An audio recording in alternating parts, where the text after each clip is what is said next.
Would you like to come inside and warm up? Despite living in extreme poverty, one day I extended a helping hand to a homeless mother and her daughter in the park. Although I could barely get by myself, I don't know why I did such a thing. Then, the president of the company I worked for suddenly passed away, and his younger brother, the vice president, became the new president. For some reason, I got fired and was left feeling hopeless. However, when I got home, the daughter greeted me with a sly smile, saying, "Welcome back. You've worked hard. My name is Alex. I'm a 29-year-old single office worker. My friends from school call me Lex. I think it's a cool nickname, but I'm not particularly cool myself. I look pretty ordinary, or maybe below average, with glasses and black hair that give me a gloomy image. I can be considerate of others, but I don't actively engage with people. Above all, I'm poor. As you can tell from my living conditions, I think my place is worse than a poor college student's. I live in a shabby apartment with rent costing only $130. The apartment technically has 2 rooms, but since there's no wall separating them, it's practically a one room. The bathroom and toilet are separate, but that's just because it's an old building. The kitchen is tiny, the floor is old, and the walls dividing the rooms are thin. While it's not like you can hear every sound, even slightly loud voices can be heard clearly. Privacy is virtually non-existent. Right now, I can hear a couple arguing next door. It's not just arguments, sometimes I hear their intimate moments, which makes it unbearable. Besides the noise from the neighbors, I can also hear the sounds of illegally modified bikes and loud music from open windows outside. So, during these noisy times, I vent my work stress in my room. I don't scream or shout, but speaking bitterly to myself at a normal speaking volume helps me feel a bit better. Expressing pent-up stress verbally helps lighten my mood a bit. Some people say writing it down is helpful, but I find speaking it out loud more satisfying. It's free and just saying it changes my mood enough. With the loud noises, my neighbors probably don't even notice, and since I'm not shouting, it doesn't bother anyone. But there's a topic that inevitably comes up at my age. It's what people call the marriageable age. Sure, I'd like to have a girlfriend. It's not something to brag about, but I've never had a girlfriend in my 29 years. Some of my classmates already have kids. But right now, I can't afford to have a girlfriend. Even if I did, I don't have the financial means to support her. The reason I'm living in such poverty is because of my student loan debt. And with my salary barely increasing, I'm living paycheck to paycheck. With just enough to support myself, starting a family feels like a distant dream. Even though I'm struggling, I'm known as a diligent worker who gets the job done at the company.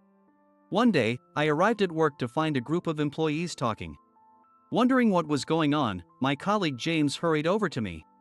"Alex, there's been an incident." "An incident?" I thought someone might have committed embezzlement, but that wasn't it. "The president passed away suddenly." "What?" "But he was fine just yesterday. That's why it's a sudden death." The president, Mr. Bellamy, was a dapper gentleman with a distinguished look. He always walked with a straight posture, looking sharp in his suit, and seemed like a hard-working man. I'd seen him around the office several times, always looking sharp and steady on his feet, making everyone believe the company was still secure. So, we all thought the company was in good hands. "Who do you think will be the next president?" "Well, it's probably going to be him, based on the hierarchy." "Him?" The person James referred to, him, was the president's younger brother, Robert. Robert occasionally came to the office, but neither I nor the other employees had a favorable impression of him. "Why is he even the vice president?" "Because Mr. Bellamy was kind-hearted and couldn't abandon his family." "But still, does he even do any work?" This question left me at a loss for words. Ultimately, Robert was appointed as the new president. It made sense, they couldn't leave the president's seat vacant forever. If that happened, other companies might look down on us, and some might even try to take advantage of the situation. Even so, we were filled with anxiety knowing that Robert would now be running the company. This was because Robert had hardly been involved in the company's operations until now. I doubt he even understood how the company functioned. Normally, if you're going to become the president, you'd at least study management, even if only superficially. Our company may not be huge, but it still had a fair number of employees. Supporting all their families requires a serious commitment. Even though he held the title of vice president, Robert didn't actually do any work. Apparently, other employees had seen him frequently engaging in gambling. These activities might be fun when you're winning, but they cause significant losses when you lose.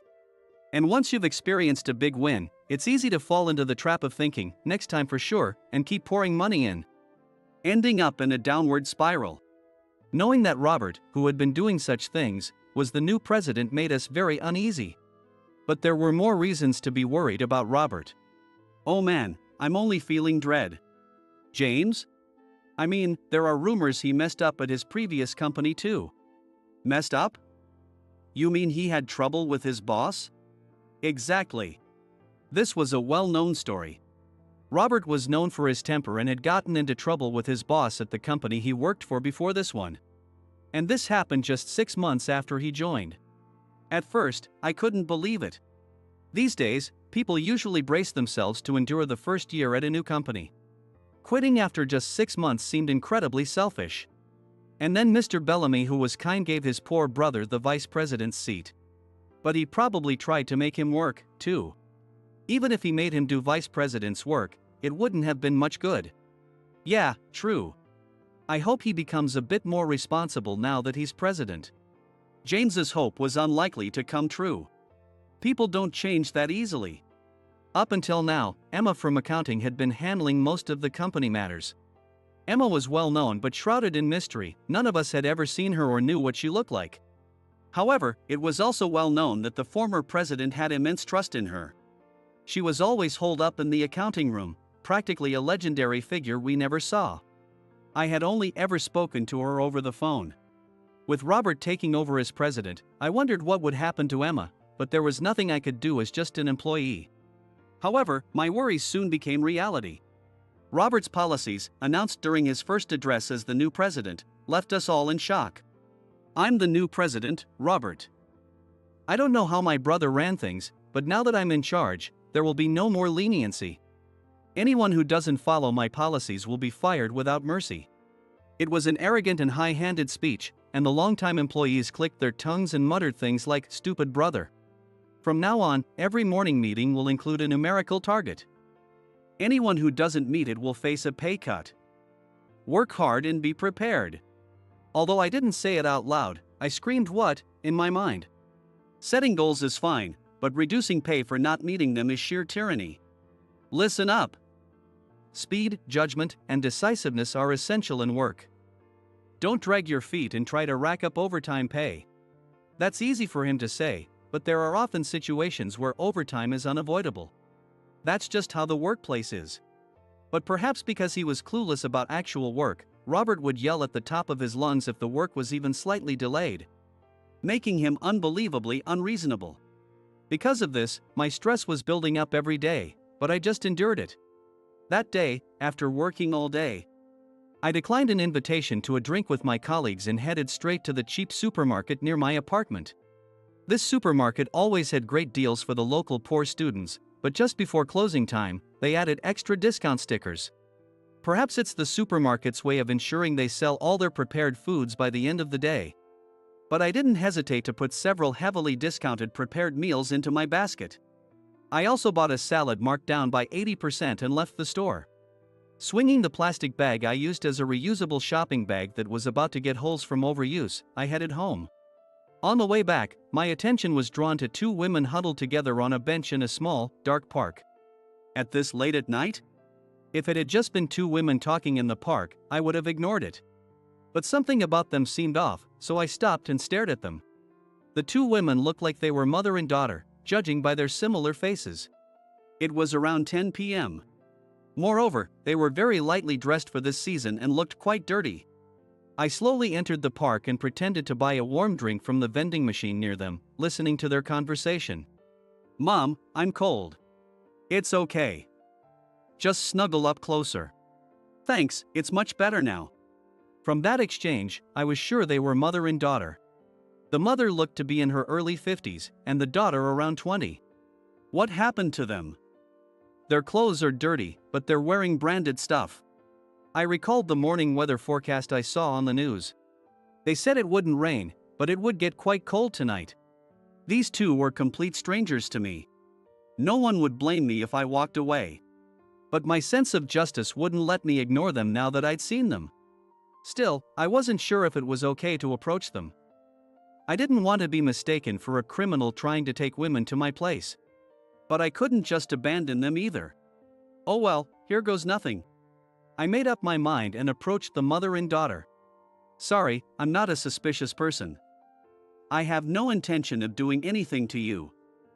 This might be a bit presumptuous, but according to the news, it's supposed to get very cold tonight. I know I'm a complete stranger, but if you don't have anywhere to go, would you like to come to my place?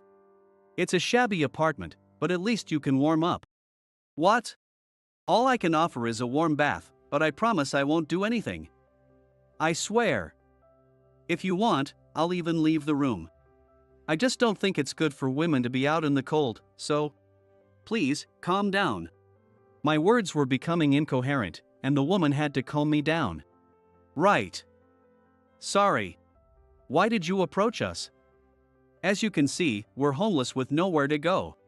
Well, isn't it natural to help someone in need? What? Of course, if you think it's none of my business, I apologize. But no, it's not that.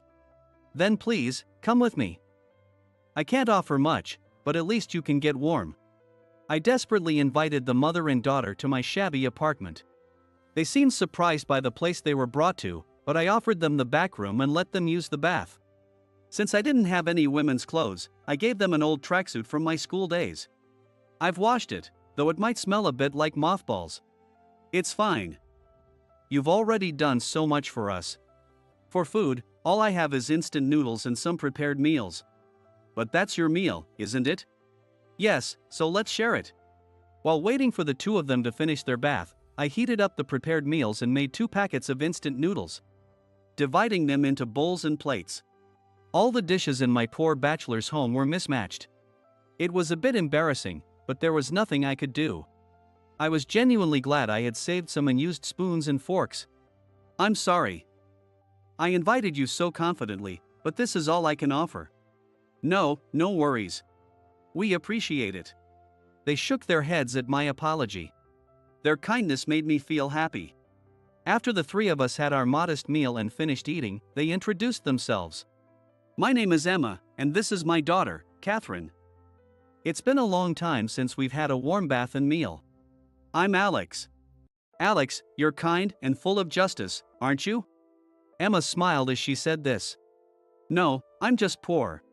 But you helped us. Most people would just walk away, especially if they were struggling themselves. And I'm sure you had your reservations about inviting women into your home. It's true, I had many doubts. In this world, there are many people who would take advantage of kindness. However, Emma and Catherine didn't seem like those kinds of people. If you have nowhere else to go, please stay here. But it reassures me to see a light on when I come home from work. It's a shabby apartment, so I won't force you, but if it's not too much trouble. It's a small, old place, but it can at least shelter you from the weather. If I told James about this, he'd probably laugh and say I was too nice. Still, I couldn't bring myself to kick them out after just one day. You know, it's like finding a stray cat. Then feeling the heartache of having to abandon it again because you can't keep it. Emma and Catherine exchanged glances, thought for a moment, then looked at me and said, "We'll accept your hospitality," and smiled in relief. As planned, I gave them the back room and hung a bath towel in the gap of the thin partition to ensure privacy. I laid out cushions in the kitchenette space and slept there. I gave the folding bed and mattress to the 2 women, and that night passed. The next morning, Emma left early, saying she had some errands. I couldn't say anything if she was going out to find somewhere else to stay, not wanting to be a burden on my shabby apartment. However, Emma did not return that day, nor the next, nor the day after. So, effectively, it was just Catherine and me living in the apartment, and I felt a strange sense of contentment with this new arrangement. After all, I used to come back to a shabby, cold, and lonely room, but now I can return to a warm, lit room. It's needless to say that I started looking forward to coming home after work. Hi, Alex. I'm back. Catherine greeted me with a smile when I returned, and I smiled back. Catherine would cook delicious meals in the tiny kitchen. There weren't many ingredients in the fridge, so I'd pick up what seemed necessary from the usual discount supermarket on my way home. And she'd turn it into a meal. To me, it felt like magic. Having someone waiting for me when I got home became a turning point for me. Meeting Catherine made me realize the importance of people helping each other. A few days after, it became normal for Catherine to be waiting for me when I got home. I was more surprised than ever when I arrived at work. What the hell is this?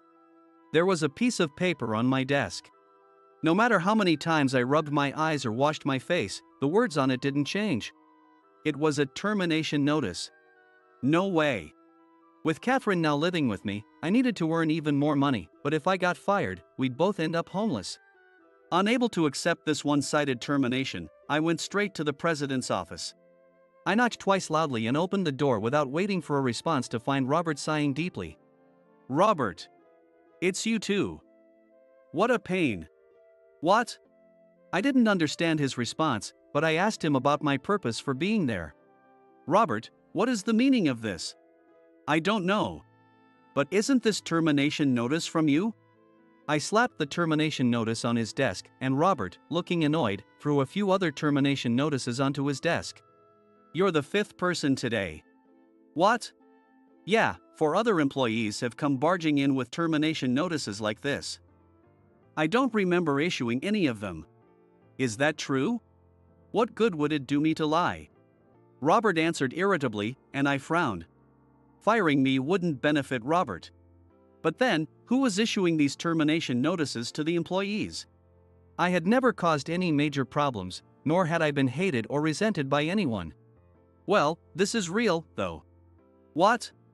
While I was still in shock, Robert picked up the termination notice with my name on it from the desk.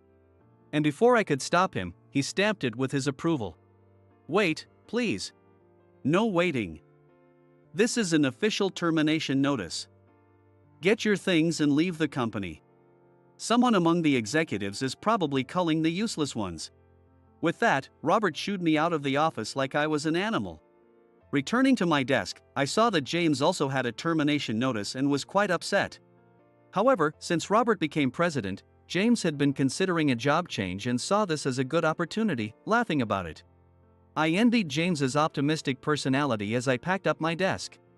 When I got home, Catherine greeted me as usual. "Oh, hi. You're early today." Catherine welcomed me with a gentle smile, and I forced a smile as I told her everything that had happened. "Actually, I got fired today." Instead of being surprised, Catherine gave a sly smile. Startled by her reaction, I followed her to the folding table she called a dining table, where she poured me a cup of hot coffee. Taking a sip of the coffee helped calm my nerves a bit. "First, thank you for your hard work." "No, it's..." I knew I needed to start thinking about the future instead of wasting time, but Catherine began to speak. "First, let me reintroduce myself. My name is Catherine Bellamy. Does that ring any bells?" "What?" "My last name is Bellamy. My father's name was Samuel Bellamy." "What?" "Yes, my father was the former president of the company you worked for." I couldn't hide my astonishment at Catherine's words. More than anything, I couldn't understand how I hadn't realized it sooner. It's not like there are many people around with the last name Bellamy. After my father passed away, my uncle Robert kicked my mother and me out of our home. We became homeless. He took all our savings and everything else and stayed in that house. I knew he was a jerk, but I didn't realize he was that bad. I'm sorry.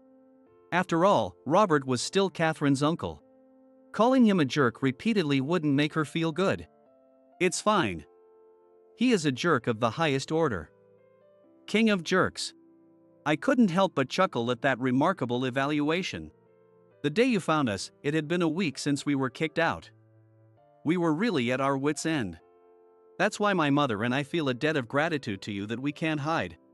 That's thanks to you, Alex, we've decided to take revenge on Robert. Revenge? He might not know, but I inherited shares from my father. Shares? And he doesn't even realize who my mother is. The fact that she wasn't fired first proves it.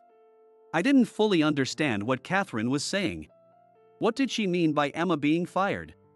Emma, the one doing the accounting at the company, is my mother. What? No way. I couldn't help but raise my voice. Even though my parents divorced, my father had complete trust in my mother's accounting skills. They didn't work out as a couple, but they were great business partners. I remembered hearing rumors about that.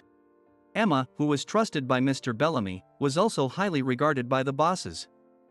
They used to say, as long as Emma is handling the accounting, the company will be fine. It's likely that Emma didn't want anyone to know she was handling the accounting for her ex-husband and thus stayed hidden in the accounting room. Also, given their divorce, she probably wanted to avoid any unnecessary complications. In the past few days, my mother has made all the arrangements. She's been laying off employees one by one to liquidate the company without Robert noticing. Now that you mention it. Thinking back, there were certainly signs. Robert had said I was the fifth person to receive a termination notice that day. Judging by his attitude, he must have received termination notices from several other employees too. My mother plans to rehire everyone she laid off once the new business is set up. What? I hold the shares. Robert has no right to run the company. Catherine smiled, exuding the confidence of a leader. I had thought of her as a sweet woman, but she turned out to be someone truly remarkable. A few days after this conversation, there was a commotion at the company. What? You're firing me? This is ridiculous. During a meeting held that day, the board of directors unanimously decided to dismiss Robert. Once decided by the board, it couldn't be overturned. Robert, you have two choices: work under me or find a new job yourself. So, what will it be? What? As I recall, your philosophy was about speed, judgment, and decisiveness, right? Hurry up and decide. Under Catherine's pressure, Robert declared his resignation from the company on the spot. He must have hated the idea of working under his niece, especially since he had been at the top of the company just the day before. He's a real pain, with pride in all the wrong places. However, Robert couldn't find a new job and ended up struggling. Feeling sorry for him, Catherine reluctantly decided to keep him at the company as a handyman. Catherine, you're so kind. I think I'm a fool, too, but maybe I took after my father. Maybe I'll end up regretting it too. Catherine smiled, shining brightly. As for Catherine and me, living together in the same room eventually led to us becoming a couple. In short, Catherine and I are now in a relationship. I finally broke my streak of having no girlfriend my entire life. I was so happy I could have danced with joy. I considered moving to a bigger place, but Catherine said she was fine with staying in this apartment. She said she enjoyed the closeness and warmth it provided. Our life isn't exactly luxurious, but as long as we support each other, we'll find our way. I believe that, and I plan to continue living with her from now on.